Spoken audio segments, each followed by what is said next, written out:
நான் ஒரு விவசாயி பேசுகிறேங்க. நான் ஆலாமரத்தூருங்க. நான் வந்து விவசாயம் பண்ணுறதுக்காக உரம் எடுத்துகிட்டு வந்தேனுங்க. இந்த 10க்கு 26ன்னு உரம் எடுத்துகிட்டு வந்தேனுங்க.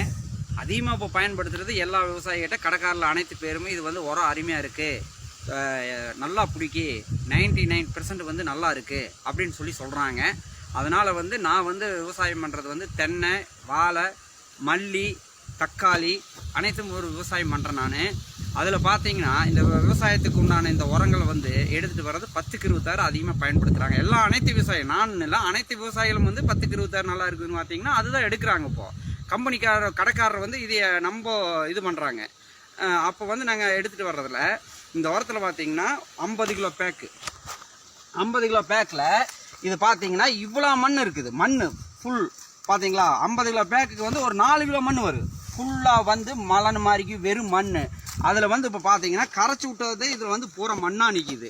இது எப்படி ஒரு விவசாயி வந்து ஒரு 50 கிலோ பேக்கிங் 1200 ரூபா இந்த பேக் வந்து கொடுக்குறா, எடுத்துகிட்டு வர்ற கொடுத்து கவர்மெண்ட் என்ன கடைக்காரர் சொல்கிறாங்களோ இந்த ரேட்டு இந்த பேக்கை, அந்த பேக்கு வந்து 1200 ரூபாங்கிற 1200 ரூபா கொடுத்து எடுத்துகிட்டு வர்றோம். இது எப்படி இந்த கம்பெனிக்காரர் வந்து எந்த அளவுக்கு மண் கலக்கியிருக்காங்க பாருங்கள்.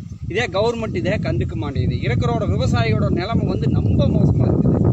பவத்தில் அடிக்கிறாங்க எல்லாமே. விவசாயி வந்து நம்ம கண்டிஷன் நீங்கள் எதுவுமே எங்களுக்கு இது கூட காட்டியும் சரி, ஆனால் இந்த மாதிரிக்கு உரம் மருந்து கரெக்டாக நிர்வாகம் பண்ணுறாங்களா, கரெக்டாக போய் சேருதா விவசாயிகளுக்கு? எந்த கடையில் ஒரு பில் கொடுக்குறாங்க, எந்த கம்பெனிக்காரர் வந்து பில் கேட்டது என்ன ரேட்டு, அதுக்கு என்ன அதெல்லாம் ஆதார் கார்டு கேட்டாங்க, ஆதார் கார்டு பதிவு இல்லாமல் அப்படின்னு ஒரு 4 நாள் செஞ்சாங்க. அப்புறம் எந்த கடைக்காரருமே வந்து அதையெல்லாம் பயன்படுத்துறது கிடையாது. பில் கேட்டால் பில்லு ஏதோ ஒன்று போடுறாங்க. ஒரு நடவடிக்கையும் கிடையாது. இறக்கப்பட்ட அதிகாரிகள் வந்து லோக்கலில் வந்து கடைக்காரர்கள் வந்து யாருமே கண்டுக்கிறது இல்லை. சும்மா மிஷினை மேலே வச்சுக்கிறாங்க. இல்லைங்க பதிவு பண்ணிக்கலாம். ஒரு மூட்டை உரம் எடுத்திருந்தானா ஒரு விவசாயி 30 மூட்டையை பதிவு பண்ணுறாங்க. அது ஃபைட் பண்ணால் அது எதுவுமே கேட்க மாட்டேறாங்க. என்ன பண்ணுறதுங்க? விவசாயிகளோட நிலம் பாருங்கள் எந்த அளவுக்கு மண்ணை வந்து கலக்கி கொடுக்குறாங்க பாருங்க. யாராச்சும் இந்த மாதிரி எதுக்கு பவுத்தில் அடிக்கணும்? விவசாயிகளோட நிலைமை எதுவுமே கவர்மெண்ட் செய்யாட்டியும் சரி விவசாயிகளுக்கு. ஆனால் இந்த இதில் கண்டுக்கலாம் அல்லவா? பணம் கொடுத்த விவசாயி சொல்கிற ரேட்டு தானே கொடுக்குறாங்க. ஒரு மருந்து கடையில் போய் ஏதாச்சும் கம்மியாக கொடுங்கன்னு கேட்குறாங்களா? அது கிடையாது. என்ன ரேட்டு சொல்கிறாங்களோ அதே ரேட்டு தான் விவசாயிகள் வந்து அனைத்து விவசாயிகளும் கொடுத்து வாங்கிட்டு வரோம்.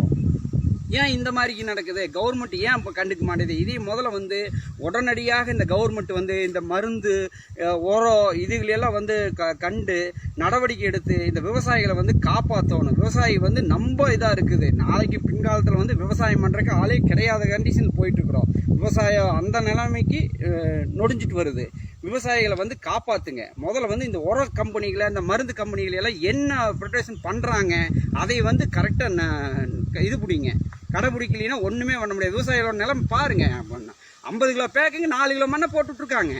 என்ன கம்பெனி பாருங்கள். இந்த கம்பெனிக்காரன் ஃபஸ்ட்டு நம்பர் 99% கடைக்காரர் சொல்கிறாங்க இதுதான். நல்லா அவ்வளோ உரமாமா இது. எல்லா விவசாயிகளும் இதை பயன்படுத்துகிறாங்க. நான் வந்து இதை பயன்படுத்திட்டு தான் இருக்கிறேன். இன்றைக்கி வந்து அல்டீப்பாக வந்து உரத்தை போட்டு தண்ணியை போட்டு கரைச்சி விடலாம் அப்படின்னு வரும்போது 50 கிலோ பேக்கிங்கில் 4 கிலோ மண் வந்திருக்குது. இது எப்படி ஒரு விவசாயி என்ன பண்ணுறது? இது இம்மிடியட்டாக அரசாங்கம் வந்து இது நடவடிக்கை எடுத்து இந்த கம்பெனிகளெல்லாம் நீங்கள் விவசாயிகளை காப்பாற்றணும். ஒரு விவசாயி நான் பேசுகிறேன். ஓகே.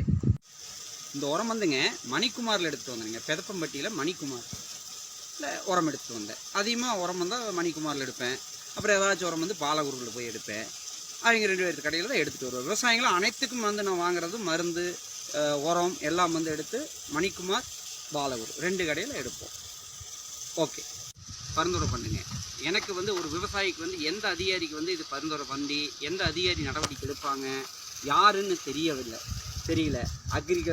அக்ரிகல் தோட்டக்கலையிலேருந்து பண்ணுறாங்களோ இல்லை அக்ரிகல் வேளாண்மை துறையிலேருந்து வேளாண்மை துறை மேக்சிமம் வந்து வேளாண்மை துறை அதிகாரி தான் வந்து இதை வந்து கணக்கெடுப்பாங்க பார்ப்பாங்க. அந்த அதிகாரி வந்து கரெக்டாக நிர்வாகம் பார்த்தாங்கன்னா இது வந்து இந்த மாதிரி கம்பெனியில் வந்து அவங்க மேல் இடத்துக்கு சொல்லலாம். எந்த அதிகாரியுமே வந்து சொல்கிறதில்லை. யார் எந்த அதிகாரி வந்தால் நீங்கள் கண்டுக்கிறீங்க? வர்றீங்களா, என்ன அமௌண்ட் வருது, என்ன வந்தாங்கன்னா பார்த்து ஒரு நாள் 2 நாள் இது பண்ணுவீங்க. 2வது நாள் வந்து சரி பார்த்துக்கலாம். ஏதாச்சும் ஒரு வேளாண்மை துறையில் வந்து ஒரு விவசாயிகளுக்கு வர்றதை வந்து நீங்கள் கரெக்டாக ஒரு விவசாயி கொண்டு சேர்த்துறீங்களா? எந்த அதிகாரியுமே கிடையாது. நான் வந்து ஒரு ரூட் வாங்க விவசாயி அனைத்து விவசாயிகளையும் நான் கூட்டிகிட்டு வரேன். நான் ஒரு விவசாயி. இதே தோட்டக்கலை துறையாகட்டும் வேளாண்மை துறையாகட்டும் எந்த அதிகாரி இருந்தாலும் நீங்கள் எங்கிட்ட வாங்க. நான் விவசாயி, நான் வர்றேன். நீங்கள் சொல்லுங்கள் எந்த மீட்டிங் எங்கே வேணாலும் போடுங்க. ஒரு விவசாயிக்கு வந்து கரெக்டாக விவசாயம் பண்ணுற ஆளுகளுக்கு நீங்கள் கொண்டு கொடுக்குறீங்களா? விவசாயிங்க யாரோ இருக்கிறாங்க, யாரோ என்ன கொடுக்குறாங்களோ அதை பார்த்து தான் நீங்கள் விவசாயிகள் அனைத்து பேர்த்துக்கும் பண்ணிட்டு இருக்கிறீங்க. நீங்கள் பார்த்து அதிகாரி வந்து இது உடனடியாக நடவடிக்கை எடுக்கு. இந்த மாதிரி விவசாயிகளை வந்து வவுத்தில் அடிக்காதீங்க. பார்த்துங்க, எந்த இது செய்யாட்டியும் சரி, விவசாயி வந்து வர்றது வந்து இருக்குதோ இல்லையோ, கஞ்சி குடிச்சோ குடிக்காமையோ கொண்டுட்டு வந்து உங்களுக்கு வந்து கேட்குற அமௌண்ட்டை கொடுத்து உரம் மருந்து வாங்கிட்டு வர்றாங்க, கேட்குறத கொடுத்துட்டு வர்றாங்க. அதனால் வந்து நீங்கள் நடவடிக்கை எடுத்து விவசாயிகளை காப்பாற்றுங்க. இருக்கிற அதிகாரியை தான் காப்பாற்றணும் விவசாயம்.